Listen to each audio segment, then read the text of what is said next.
I wrote a book a few years ago called Misconnection: Why Your Teenage Daughter Hates You, Expects the World, and Needs to Talk. When I surveyed and interviewed around 400 Australian teenage girls, the overwhelming thing they wanted parents to know was, I just need you to listen to me. Today's podcast is about what we're doing wrong and how to get listening right. Hello and welcome to the Happy Families Podcast. My name is Dr. Justin Coulson. It's Real Parenting Solutions every day on Australia's most downloaded parenting podcast. And for your weekend listening pleasure, I have an author, facilitator, speaker, NLP, that's neuro-linguistic programming coach, a man who has worked as a successful business consultant and leadership coach, a master's degree in communication management.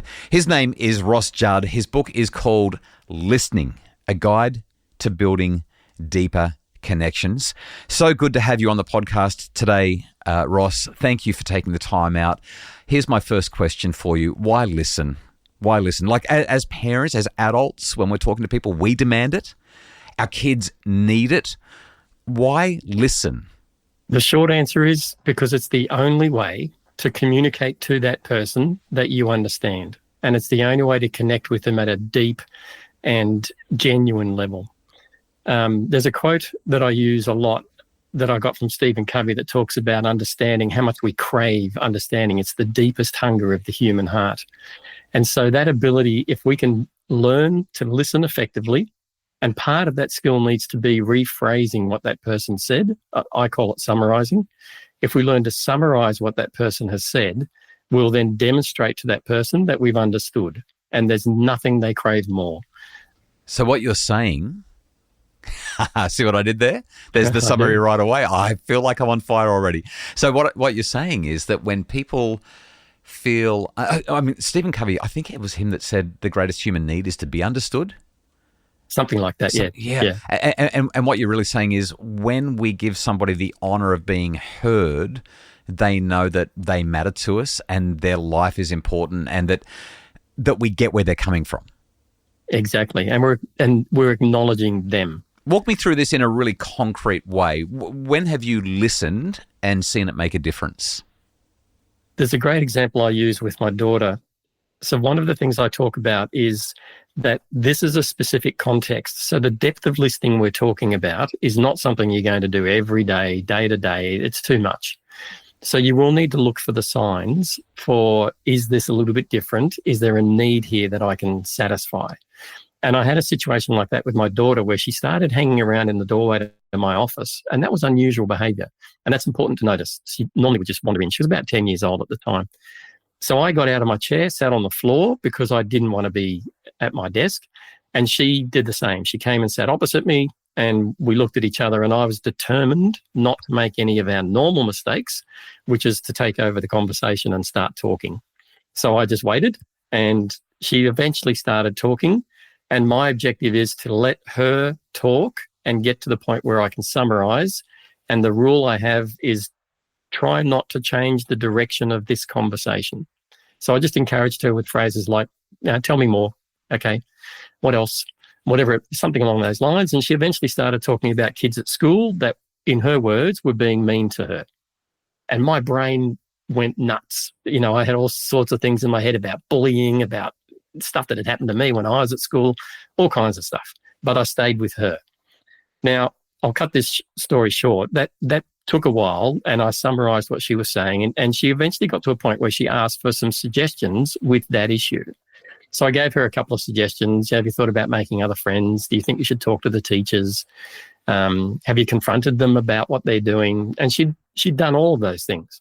So this was all under control. 10-year-old, she was on top of it. And it was a wonderful experience for me to realise just who she was, how thoughtful, how well she was managing that situation.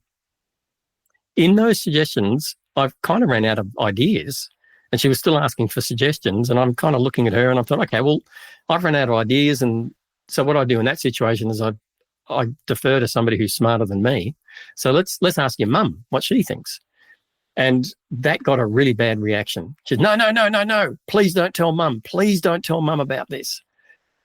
So that was another trigger. This time the trigger was emotion.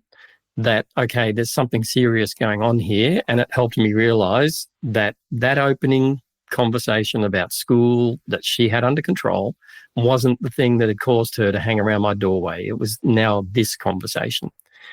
So to keep this story short, what happened out of that? That took a while. This was slower. She was harder to draw comments out of. Eventually, she opened up that she didn't appreciate some of the playful teasing. So some of her mother's playful teasing was having an adverse effect. And she just didn't feel like she could talk to her without her mother trivializing it or, just teasing her or doing something like that.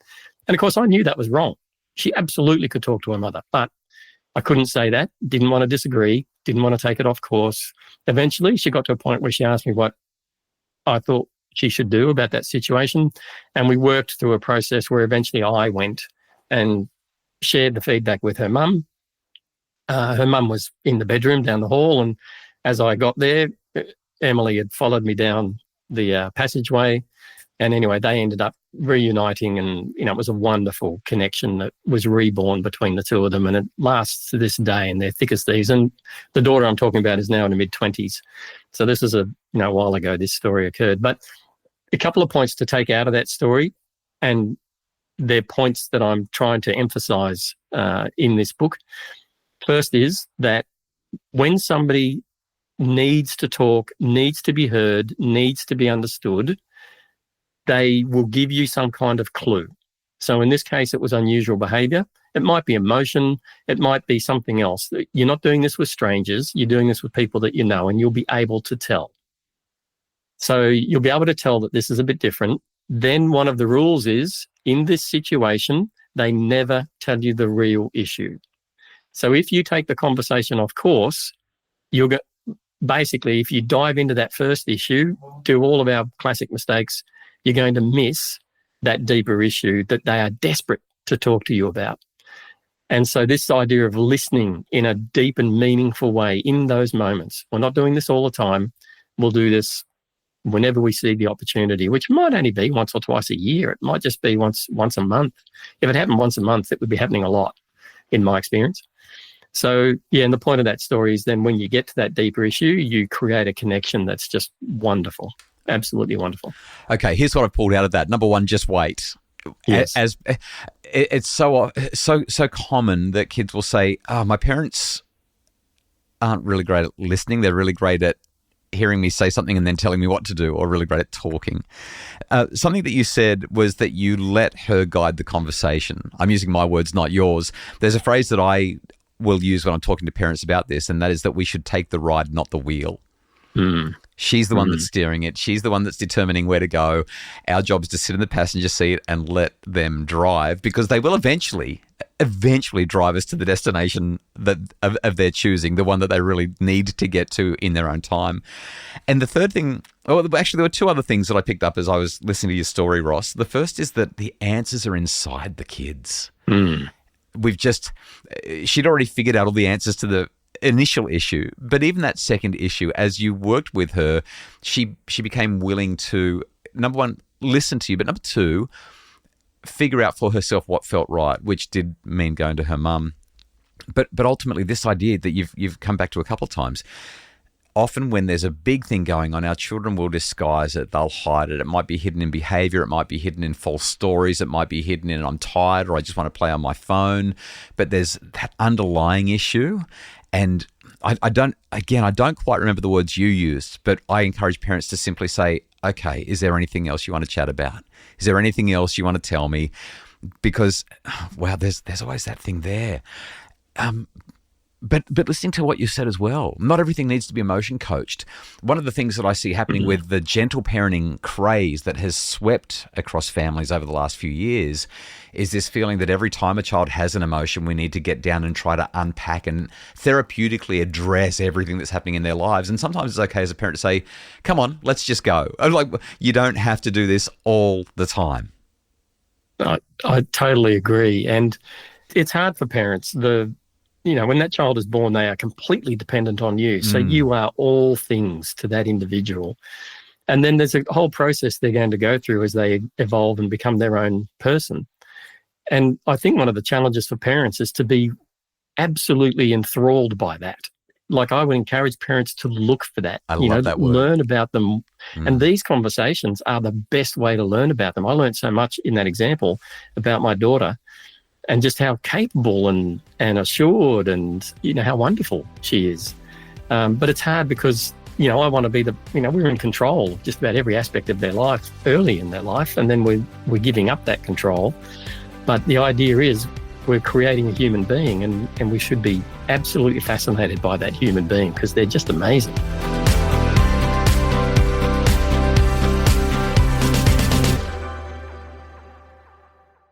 His name is Ross Judd. His book is called Listening, A Guide to Building Deeper Connections.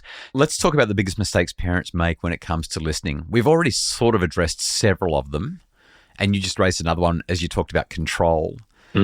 But if you were to put together your list of the top 5 things to stop doing when you're supposed to be listening, what would you describe? Top 5 things when you're supposed to be listening. I'll come back first is recognize the context. So listening for me, we use the word listening. We just use that one word for, 100 different contexts. Okay. And first is recognize the context. Is this different? Have they behaved differently? Do we need a different approach? Are they in a mood? Whatever it might be, is this different? So, and then make your decisions about what you need to do based on the context. So if you're listening and you want to get to that deeper issue, then you've got to stop almost everything that you do, asking questions, telling stories. We love to share. I had that experience, share those stories, being opinionated, telling them what they should do, the action planning. I've even in workshops talked about this idea of getting to the deeper issue and had the action planning. It was a guy, specialist, just that's going to take too long. It's like, you're kidding, right? Like just getting to wanting to just resolve and be effective and get it done. All of these are mistakes. Trying to solve that first problem, all of it's a mistake. The only thing that works in this setting is listen, invite, and then summarize what they're saying. Keep it simple, repeat back what they're saying, and do your best not to do anything that changes the direction of the conversation. Are there any other big mistakes that you see parents or couples make when it comes to dealing with emotional conversations, or just even, I know you said we're talking about a deeper form of listening, but even listening in general? Anything else sort of stand out to you, Ross? Yeah, look, absolutely. And it can all come down to one thing. So what happens in our system is that when somebody else talks, our brain talks. Right. And it talks, and you know this better than I do. Voice constantly, yeah. I mean, the stats I've seen is that our brain can think at 10 times the speed that someone else can talk. So just while I'm saying this sentence, you've had 10 other thoughts, right? And some of that will be your experience. Some of that will be other people you've interviewed. Some of that will be all sorts of things. That is just the biggest problem that we have because it generates all of the big mistakes. And so whatever it might be, even if you're in the kitchen and the kid says something, your brain will react and go down a track, or your partner says something and your brain reacts and goes down a track, and you could be completely fabricating something that just doesn't exist. That issue of your inner thoughts going the way they go, it's just, yeah. As a compulsive communicator, which I am, interviewing people on my podcast is one of the hardest things that I have to do. And the reason that it's so hard is because I'm forced to listen. And I have to listen because otherwise I miss something that you say, which means the conversation doesn't flow, or I ask a question that you've already answered. There's so many, and yet I'm listening to what you're saying and I'm thinking, oh, there's a great line, or there's a great quote, or there's a great story, or there's a great principle that I could share that would add to this, or there's this experience, or, I mean, my mind is constant, and it's also, hang on, how are we going for time, and are the audio levels right? There's the multitasking monkey brain goes absolutely bonkers when we're dealing with emotion on top of that. Like if we're talking to one of our kids, or we're talking to our husband, our wife, our partner, it's so hard to stay in the moment, isn't it? It's so hard to be right there and simply focused on what they're saying and letting them say it. It's got to be one of the hardest things, and especially with kids or a partner, to not take control. I would say there's probably not many things that are harder to do in our experience. Like as humans, that has to be one of the hardest things that we could ever do. That ability to just keep your mind out of the equation and focus on what they're saying is just incredibly difficult. And the only way I've personally found to do it is by this concept of summarizing. So when I really need to listen to someone, it's like a conscious thought process that almost hurts. I'm concentrating on what they're saying and repeating it back in my head so I can repeat it back when they're finished and summarize what they've said when they're finished. It's the only way I've found to quieten all of, I refer to them as monkeys as well. It's like you've got monkeys chattering away in your brain. Yeah. It's the only way to quiet those voices is just Let's talk about that summarizing thing for just a moment. Yep. It's clearly key to effective listening. You've highlighted it, you've written about it in the book, and yet it feels so techniquey. It feels so strategy-ish. Now, I also have taught this many, many, many times to people and also help them to make it feel not false or not feel like a technique. Psychologists would normally call it active listening. That is, somebody says something and then you say it back to them. Yep. What have you found to be an effective way to help people to share that summary in a way that doesn't feel like a technique, that doesn't feel false, but rather feels like a genuine contribution and even a gift to the conversation? Yeah, great. So look, I have two responses to that. And you're right, this skill has been around a long time, active listening, paraphrasing. Stephen Covey called it faithful translation. There's lots of names for it. My first comment in response to that is you have to remember their brain is very occupied. They're thinking through what they're saying it slowly. They won't be as sensitive to it feeling like a technique as you think. Most of the time they don't actually notice. You notice. Like if it genuinely is a technique, you're doing it because you've learned it as a technique. You're feeling that, but they won't be necessarily. Their brain's pretty occupied with all the stuff that's going on in their head. And then if you repeat something back to them that vaguely resembles what they've said, they will appreciate it so much. And in my experience, the minute you start summarizing or paraphrasing, if you get it slightly wrong, they'll jump in, cut you off and correct you. Because they want you to understand. They're desperate for you to understand. Yes. So that's the first one. The second response to that is, it's actually why I just use the term summarizing. The most effective way I've found, and I'm kind of hesitant to say this, but I like what I call a summary question. So it's actually a check as opposed to a technique where I'm just repeating back what you've said. It's more of so you're saying that X, Y, Z. You're saying that couples will struggle with this kind of technique, or somebody using this technique may feel like it's a bit false or fake. And my response is yes. And then exactly. you know, right? Exactly. And so when you phrase it as a question, the person does respond very naturally and it feels natural. Now, the reason I hesitate to suggest a question is because the minute people get the chance to ask a question, they tend to then add other information into that question and take the conversation a different direction. Yeah. So that's the risk. The summary question is beautiful. It works very well, but you've got to be very disciplined about just summarizing and not adding in. If your child came and said, I'm thinking about dropping out of university, and okay, so you're thinking about dropping out of uni, what else are you going to do? Suddenly now we're down that track. That's right. And you've derailed the conversation already. Yeah. Exactly. Yeah. Yes. Exactly. May I add one other strategy that I encourage parents to do? Yeah. Tell me what you think of this one and tell me if this fits well with your model.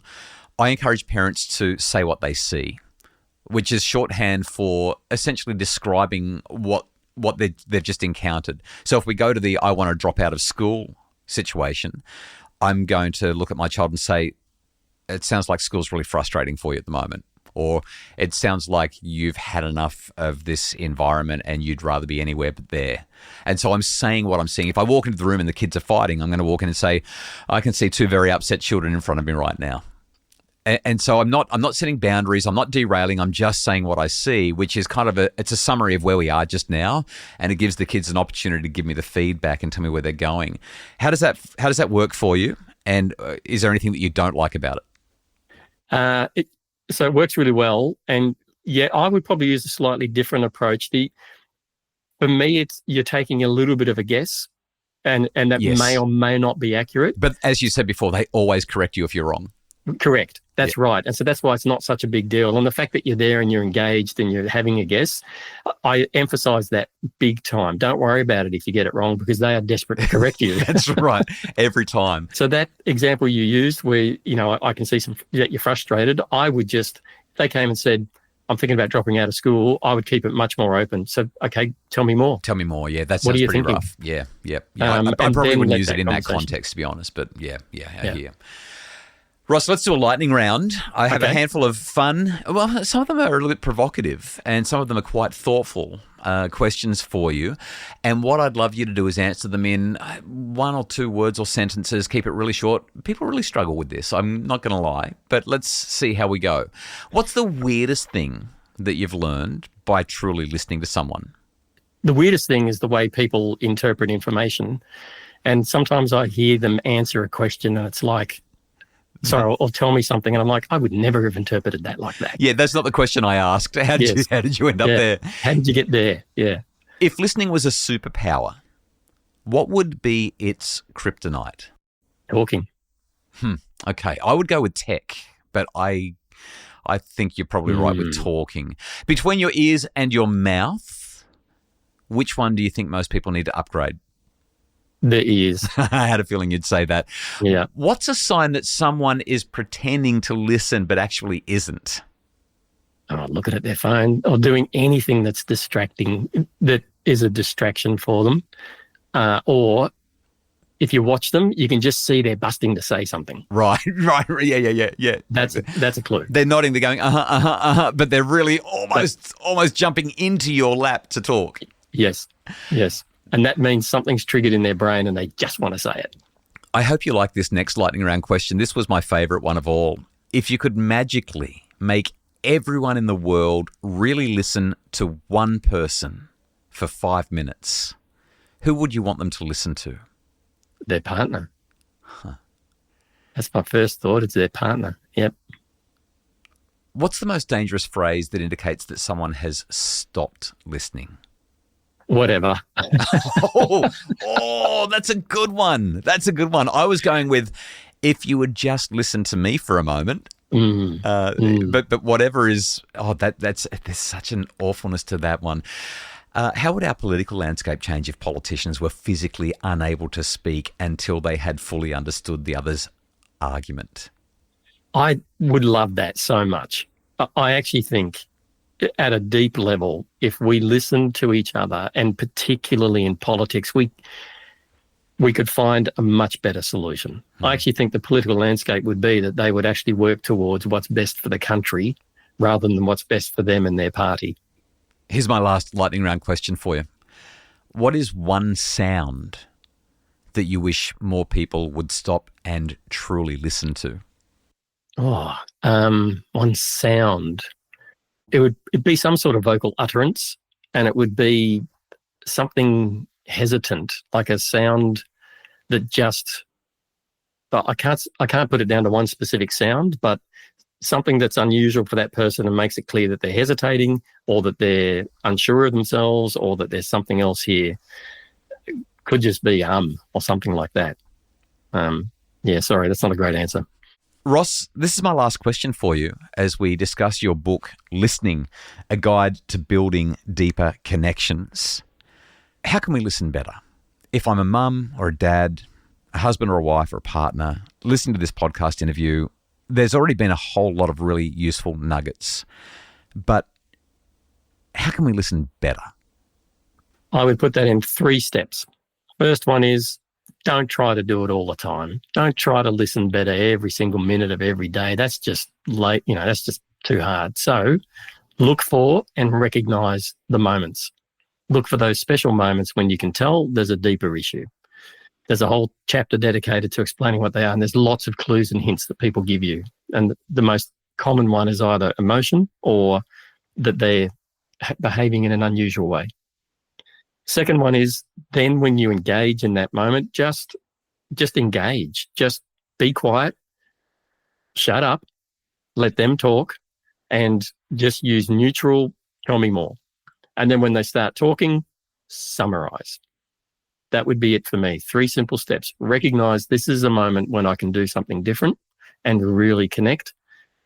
Just engage with that person, put away the phone, put away the laptop, stop whatever you're doing, and then summarize. When they start opening up, summarize what they're saying.